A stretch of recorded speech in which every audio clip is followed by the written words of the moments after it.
BookTube, and happy Friday.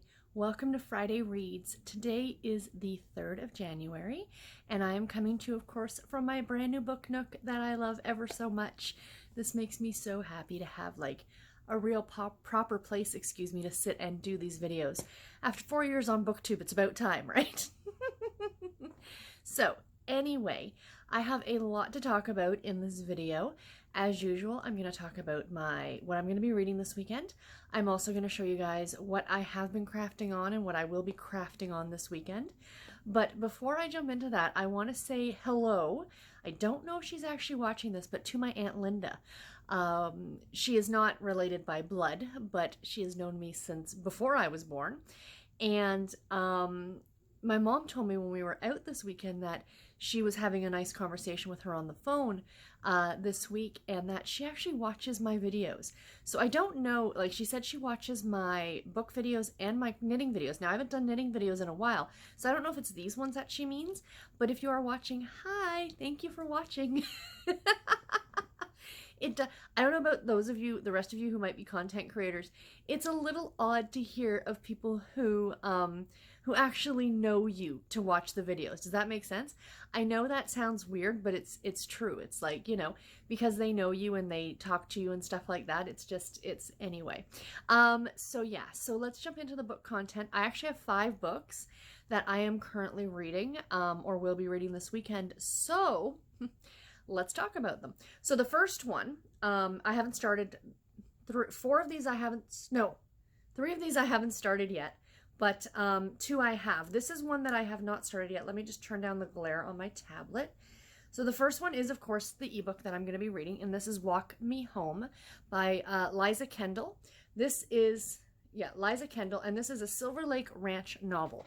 I don't know really too much what this is about. It's a NetGalley read. I snagged it, or I requested it because of the cover. I mean, small town contemporary romance with a dog. You can't go wrong. I'm super excited about this one. So, of course, I will have more information on this one and my full review next Sunday once I've finished it.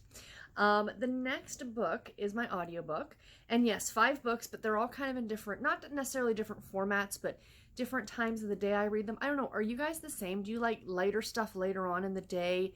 You know, audiobooks for only when you're driving, things like that, you know, like that's how I kind of figure out what I'm reading when, because I will read a bit of these every single day. My audiobook that I'm currently listening to is The Little Bookshop on this, I cannot say this word, on the Seine. Little Bookshop on the Seine. Sorry. I knew they said it in the book because I'm listening to it on audio. And I'm like, I've got to remember how to pronounce it. Seine. So, like I said, and this is by Rebecca Raisin. I've already started this one, and I'm about 20% of the way through it at this point.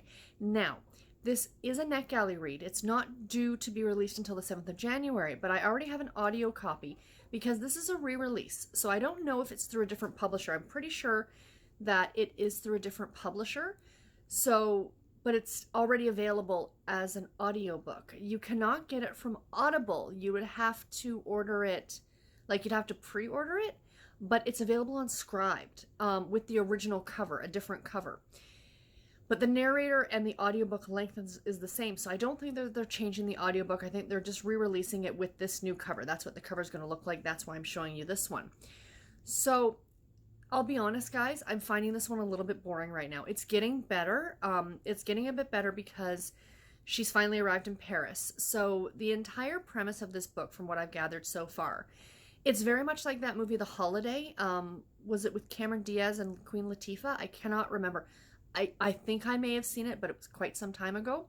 But anyway, in that book, or in that movie, excuse me, the 2 main characters switch places over the holidays and spend X amount of time at each other's place. So this is very much exactly the same idea. Both our main character, whose name is Sarah, and her friend Sophie, which is actually my grandmother's name, which I thought was really, really cute. Sophie has the bookshop in Paris, and Sarah has a bookshop in the US. I'm not exactly sure what state it is, but it sounds like it might be East Coast. And Sophie's kind of had a bad run of it. This guy that she was dating broke up with her, and suddenly, like he said, he didn't want to commit, and then all of a sudden he's engaged to the girl who owns the cheese shop next door. So next door to this bookshop. So she calls Sarah and she's like, I need a change. What do you think about switching shops for a couple months? So Sarah would come to Paris and Sophie would go to the US. So that's where we are. Sarah has just arrived. And it's told in first person, so it's told from Sarah's perspective. I don't think we visit Sophie at all in the US, although I think that would have made an interesting story too. Like to go back and forth between the two friends. But anyway, at the beginning it was a little boring, a little dry. You know, not much was really happening. I mean, it took 20% of the book for her to kind of really arrive in Paris. So now that she's here and it's not exactly what she thought it was going to be, kind of an idea, fish out of water. The town that she's from is very, very small.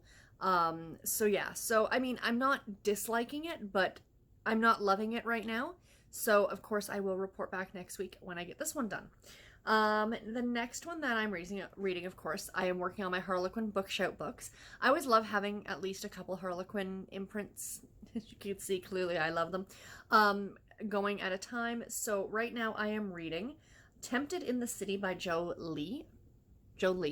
This is the first book in the new NYC Bachelor series. So this is a trilogy, I believe, about three brothers who are contractors.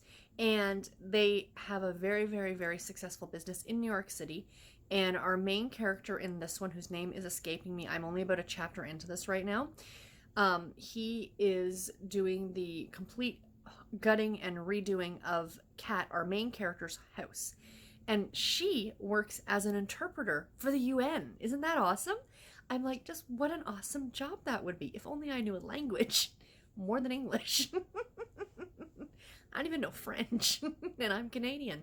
But anyway, yeah, so far I'm enjoying this one. I mean, it's a Blaze novel, which means this is going to get very hot and spicy.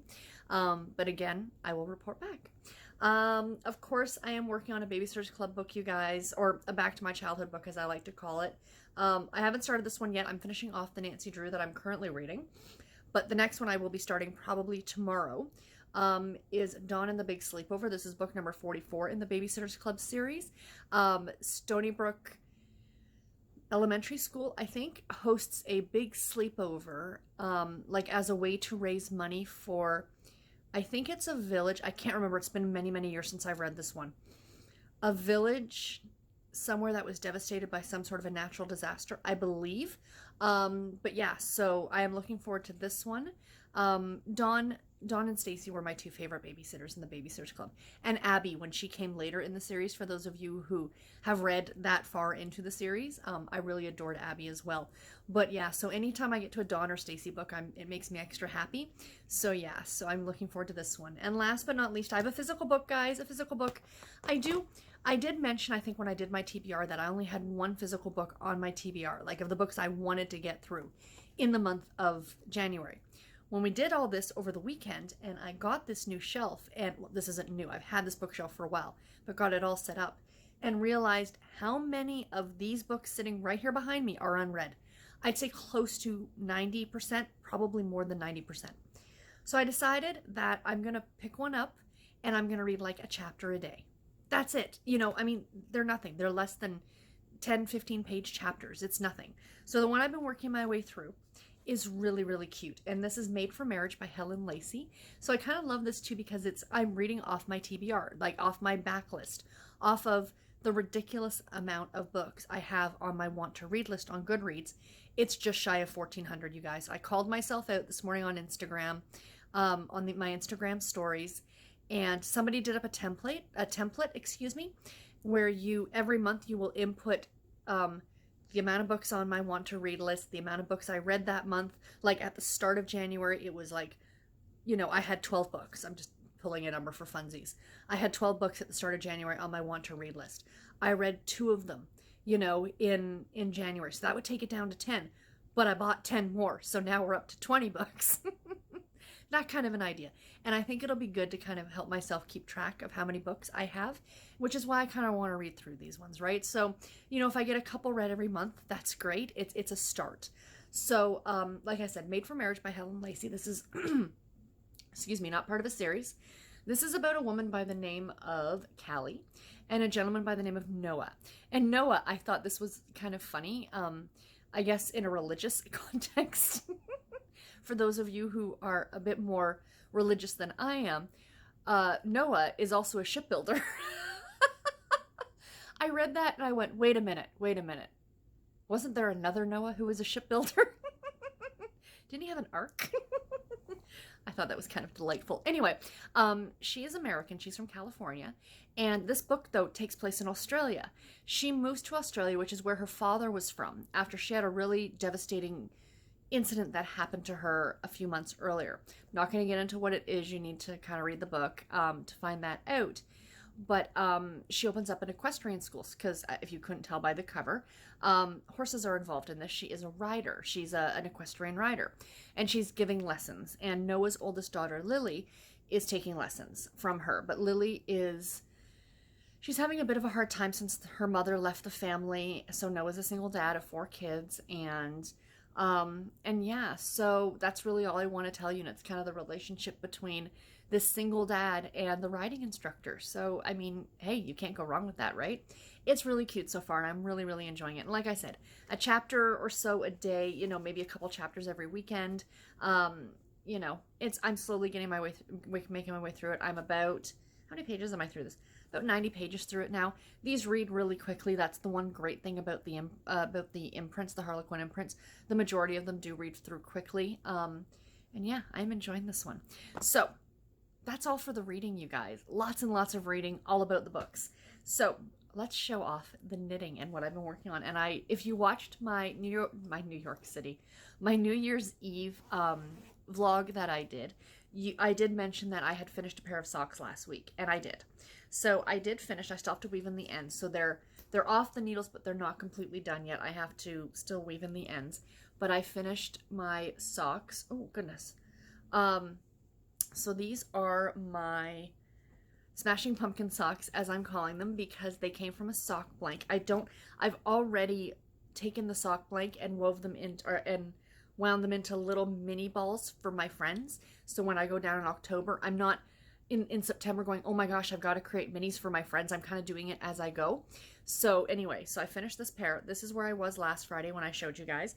And just to show you from the sock blank how different these 2 socks are.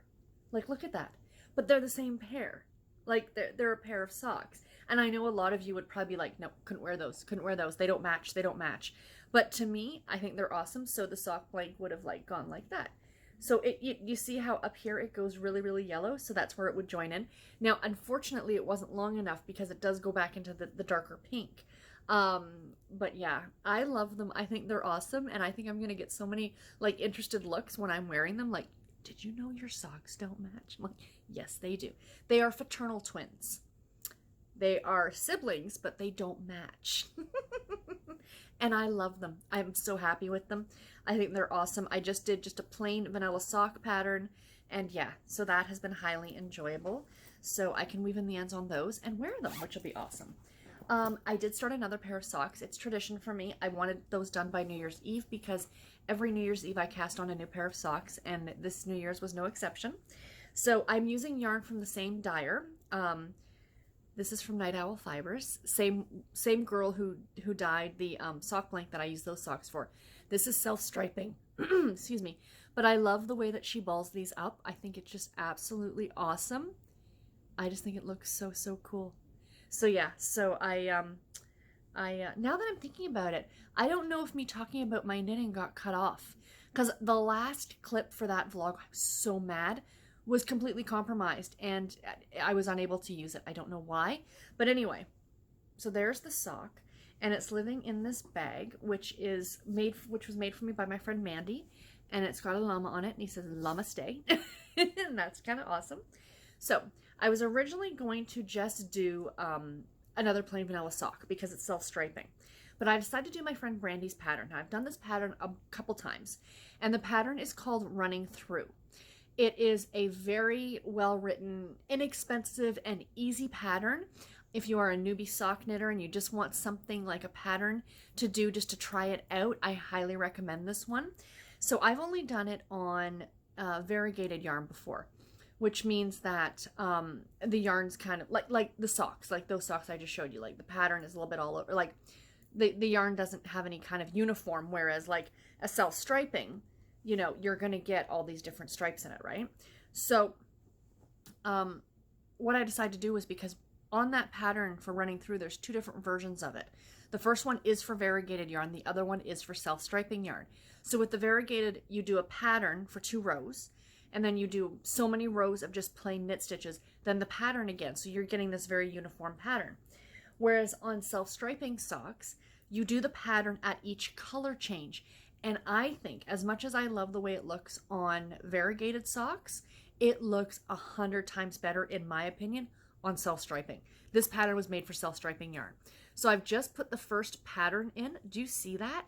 So when you change the colors, it's a paid for pattern, I can't give it away. You're gonna get, let me just try and focus here, you guys. There you go. You're gonna get the color running through the other color. Isn't that awesome? So I really like it. So this is just the toe of the sock. I've only started. This is the bottom of the foot. This is the top of the foot. Oh, hold on. Let me there we go. So yeah, so I am really, really liking these so far. And yeah, I think they're going to look absolutely awesome, and I cannot wait. So yeah, so that's fun. And the other thing I decided to do is trying something different. And I've never done this in socks before, but I have friends who do this all the time, is that you'll do a different colored heel, especially with self-striping, because if not, you're going to mess up the striping sequence. So what I'm going to do is, when I get to the heel, instead of continuing with this yarn, I'm going to put this yarn in. So it doesn't 100% match, but it's just for the heel. And I think it'll go, and I'll probably even use it if I've got enough. I'm sure I do. I'll probably even use it maybe even for the cuffs. I know friends will do it for the heels, toes, and cuffs, but I think the heels and cuffs will be enough. But I think that'll be really, really cute. So yeah, just to try it, especially with self-striping, so I don't lose the striping sequence in the socks. So yeah, so it's all about the blues and the grays today, you guys, because I decided to cast on something new last night. I finished the cowl for my mom. Again, I can't remember. No, I think that clip did make it in. It was the second to last clip before the one I lost. It was the last clip before the one I lost. So I finished that cowl, and I do have the sweater that I'm working on, but I do like to have another project. I like the socks I knit on for about a half an hour in the morning. I tend to do about a ½ inch on them. That's my morning with my morning coffee. It's nice and mindless and easy.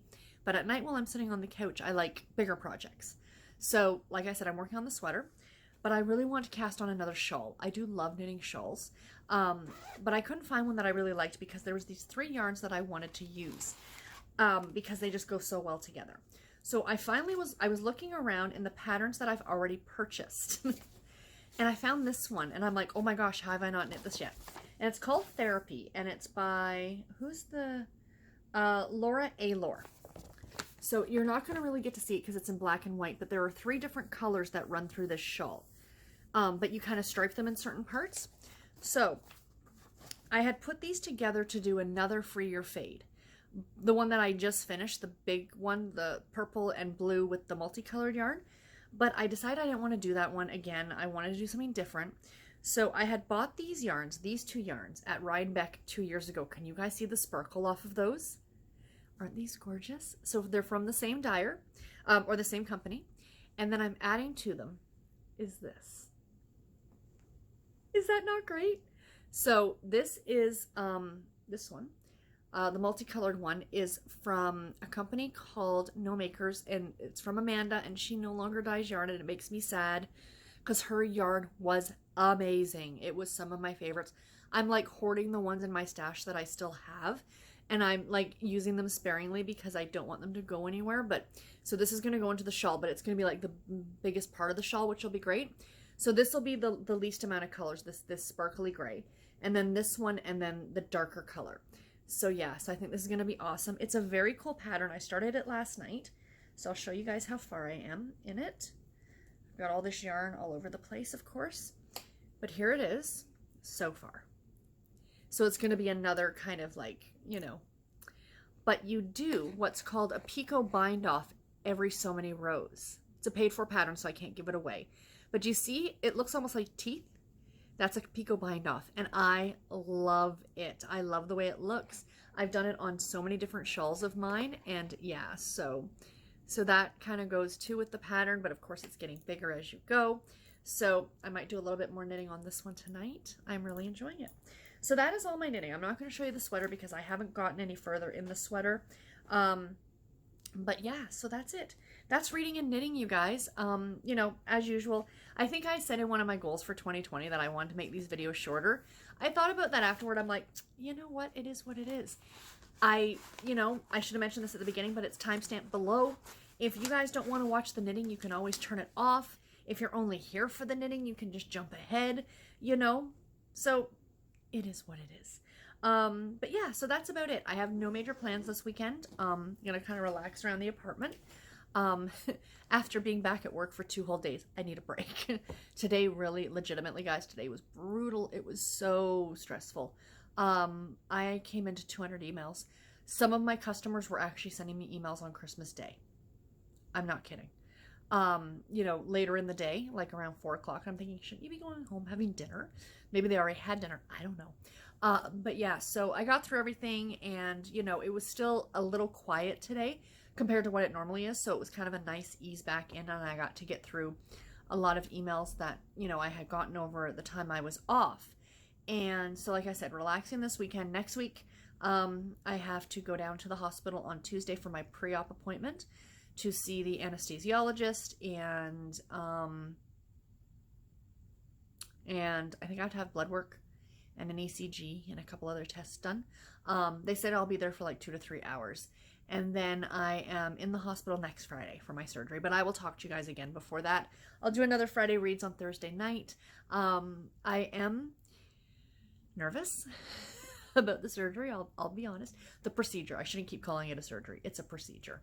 That's what they will say, is it's a procedure, because, you know, it's not major. I mean, it's not, you know, they're not going to let, you know, some first-year medical student come in and go, hey, have at it.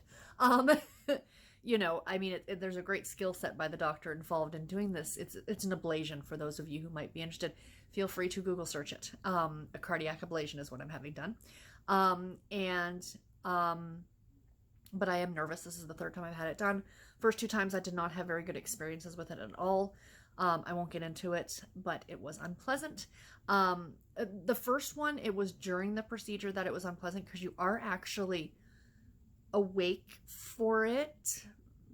You know, the first one, I was a bit more awake. The second time I had it done, I was out. They gave me a great twilight drug that, well, I was conscious and stuff, like, not conscious. I was unconscious. I cannot say that word. I was sleeping, and they were doing their thing. It was afterward for that one, because you have to lay still for like 4 to 6 hours, and I had already been laying completely still for like 4 to 6 hours during the procedure. The procedure can take anywhere from like 3 to 6 hours to do, depending on how quickly they can get rid of the arrhythmia. And so I'd like been like in a completely vertical position on my back for like 10 hours, and you can't even shift your hips. Like, you can't do anything, because they do the incision in your artery, and you can't have any, because you don't want to bleed out or anything like that. So my back was killing me. I was in so much pain. I mean, I was in tears. I was in so much pain from my back. I have very tight muscles in my back. I've really got to stretch more. That's one of I had planned on doing that, but I didn't think the procedure was going to be this quick, like this soon. So maybe I should start doing that tonight. Limbering up. But yeah, so a little bit nervous, but it is what it is. It'll all be over and done with. I will be back home on Saturday morning, so that's all great. Anyway, I'll talk more about that next week. Yeah, because I'm now rambling at this point, so I'll let you guys go. And I will talk to you all in my next video. Take care and happy reading, everybody. Bye.